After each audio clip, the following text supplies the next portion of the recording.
Hello everybody, welcome back to Read and Reread. I am Angelia and today I'm doing a tag called Your Answers Can't Be Books. I was tagged by Allan at Big Hard Books and Classics, and the tag was originally created by BookBuds, and I will put both of the videos in the description box. And it looks like this tag actually has been going around for a few years. So I just recently saw a couple people doing it, but when I looked it up, it looked like there's some older variations, or maybe not variations, but it's been around for a while. So when I get to the tagging part, I might accidentally tag people who've already done it, but I'll do what I can do.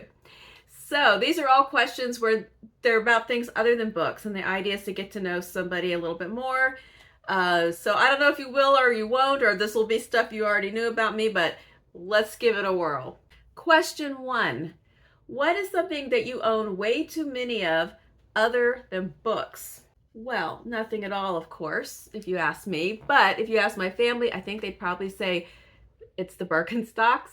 I have a thing about Birkenstocks. I love Birkenstocks, especially Birkenstock Arizonas. And I have, let's just say I have several pairs.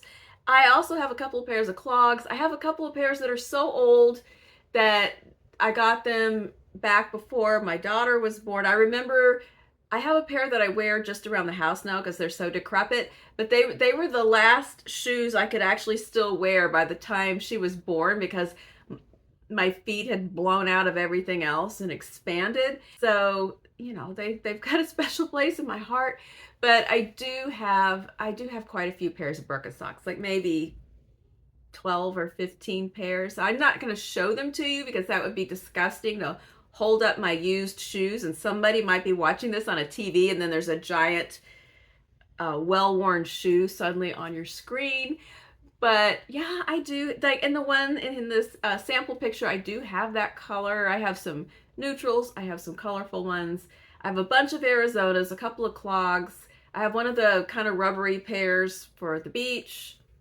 And yeah, my most recent pair, I buy a replacement pair. I completely wore out my black ones that I'd had for quite a few years. I mean, these shoes, they probably lasted me 15 years, and I got a new pair to replace them. So that doesn't even count, because that was a direct replacement. So that doesn't count as adding on to my empire of practical footwear. My other favorite brand is Brooks, but that's another story. I only have a couple of those. What is something you do for fun that's not reading a book? Well, shopping for books is not reading a book, right? That's a whole different activity. I like to shop in person, online, at library book sales, at used bookstores, at independent bookstores, at chain bookstores, online, at all kinds of places. I have all kinds of lists and strategies for book shopping. I also do things non-book related. I love to thrift shop. It's kind of goes back to the bargain hunting. I love to just go to a thrift shop or a vintage store and just explore and see what I might come up with. Or maybe I'm happy if I don't get anything at all, and it was just fun to look at all the unusual and unexpected things. Stephen and I, living down here by the coast, we like to go to the beach. We like to walk on the beach or the seawall. We like to travel. Don't get to do it as much as we like, but we love to travel. We like museums. We like plays. We like TV shows. We like cooking. We cook vegan at home. Technically, we're vegetarians because we do eat cheese sometimes when we're out, but it's vegan in the house, and we enjoy exploring and cooking different things. Yeah, that's some of the stuff I like to do. Number 3, what is something special or important on your nightstand that's not a book? Well, I have a couple of things that are really special to me from my bookstand, and I brought them in. The most important thing on my bookstand are these 2 photos. Oops, there's a glare, so I don't know what you can see. It's Stephen holding Emma right when she was born, and this is a little newborn picture. And when Emma Grace was born on September 13th, 2001, it was right after 9/11. In fact, she was late. She was supposed to be born about a week and a half previously. So when 9/11 happened, we were right in the middle of scheduling and getting ready for her labor induction. And then she was born. I mean, the world was in chaos, but a baby was born. but I had extreme complications, and this could be a whole long story that I'm not gonna tell right now, but I was in the hospital for a couple of weeks in a different wing. The baby went home without me. It was a big mess, but somebody in the family took these pictures and framed them for me. So by the time I was kind of able to be aware of what was going on, I had these beautiful little pictures of my family. This one doesn't have any glass because the nurse accidentally knocked it off the table and it broke, and I never replaced it because I just feel like it's part of the story. So everywhere I've gone ever since, we've moved a few times over the years, and I always have my little pictures on my nightstand. And the other thing that is special to me on my nightstand is this box that's decorated with some contact papers. I don't know what kind of box this was to begin with. It has a Best By date on the bottom of them on it, but Emma made this for me when she was a kid. I think she was probably maybe 10 or 11, and she went with a friend to a holiday event where they got to make a bunch of different handmade gifts for their family and friends. I think it was at her friend's church. But this was a glasses holder that she made for me and gave to me for Christmas that year. And it's perfect. I keep it on my nightstand and I can put my glasses in it. And it's also just the right size to hold a few bookmarks too. So those are my nightstand treasures. The next question is, what is something that you buy at a bookstore other than books? Well, let's see.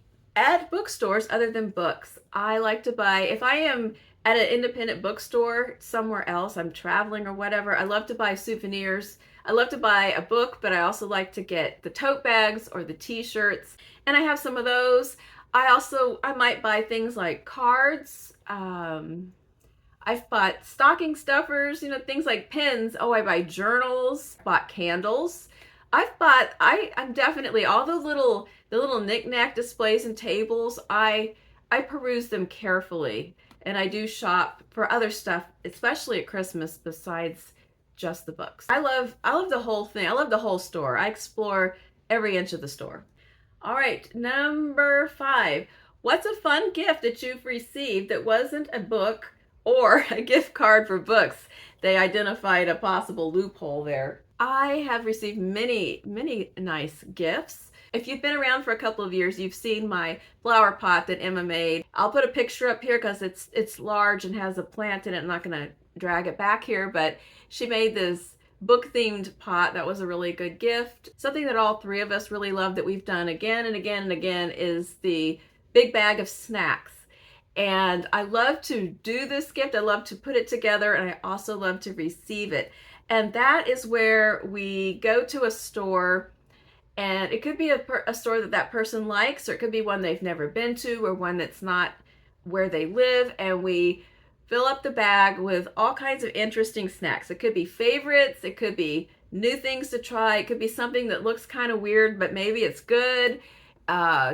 It's really fun. It's a mix of like the sweet and the savory and the crunchy and all kinds of things, and it could be a drink in there. And we just put lots of snacks in a bag, and that's a gift. And we do it at birthdays, we could do it at Christmas, we do it at Mother's Day, Father's Day, whatever, just a care package.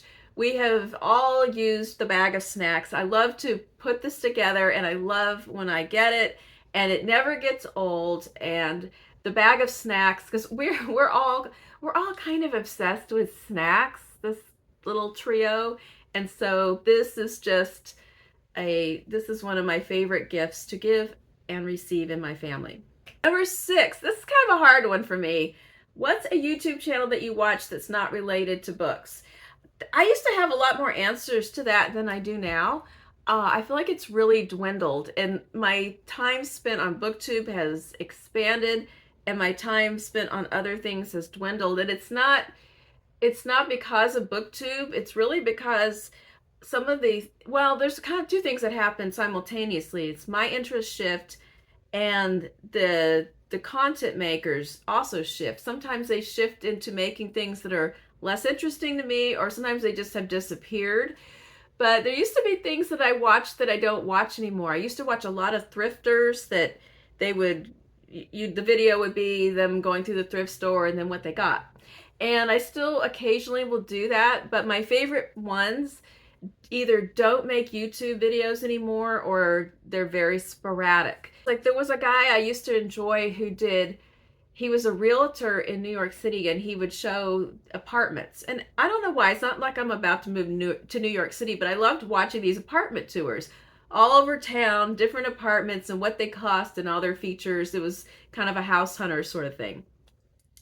And he was funny, and it was just a big variety of apartments. And then something happened to this guy, and he took a hard right turn, and he stopped making the apartment tours and just started making this really kind of unsettling right-wing content about the demise of the city. And so I had to drop that. So there's not really anything, I don't think there's anything non-book related that I follow really closely. I do watch music videos. What else? There's sometimes a certain topic that I just want to look up. I watch just very random videos. Sometimes I watch, there's the channel called The Cut, and I'll watch the Button. Have you ever seen that? It's like a dating thing. These two people sit at a table and there's a button and there's all these cringy, awkward questions, and if somebody hits the button, the other person gets jettisoned and another one comes in. It's like a speed dating thing. Don't ask me why I like this, but I guess it kind of gives me a glimpse into like young people and what the hell is going on. And it's just, I can't explain why I like that, but when that one comes up, I actually watch that sometimes. I don't watch any kind of dating shows, no Bachelor, none of that, but I will watch The Button. Don't ask me why, it doesn't make any sense. The last prompt is to tag some people.